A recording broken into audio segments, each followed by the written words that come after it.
భారత స్వాతంత్ర్యోద్యమంలో పోరాడిన అత్యంత ప్రభావశీలి విప్లవకారులలో భగత్ సింగ్ ఒకరు. భగత్ సింగ్ ఇంకో పేరు షాహిద్-ఏ-ఆజం. ఈయన పంజాబ్లోని లాయల్ జిల్లా బంగా సమీపంలోని ఖత్తర్ కలాన్ గ్రామంలో సంధు జాట్ కుటుంబంలో 1907వ సంవత్సరం సెప్టెంబర్ 28వ తేదీన జన్మించారు.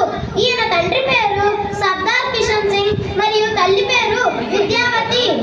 భగత్ అనే పదానికి భక్తుడు అని అర్థం. చిన్నప్పుడు దయానంద్ ఆంగ్లో వేదిక్ హై స్కూల్లో చదివారు. దేశం కోసం అవిశ్రాంతంగా పోరాడి 23 ఏళ్ల వయస్సులోనే అమరుడయ్యాడు. అనువనువు దేశభక్తితో నింపేసుకున్నారు.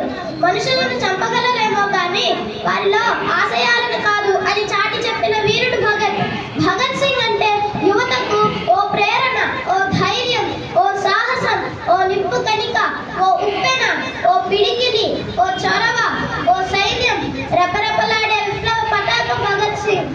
స్వాతంత్ర్య సమర యోధుడు, భారత మాత ప్రియ పుత్రుడు. 23 ఏళ్ల వయస్సులోనే ఉరికొయ్యను ముద్దాడాడు. విప్లవం వర్ధిల్లాలి అంటూ 1931 మార్చి 23 రాత్రి 7 గంటల 30 నిమిషాలకు బ్రిటిష్ అధికారి సాండర్స్ ను కాల్చి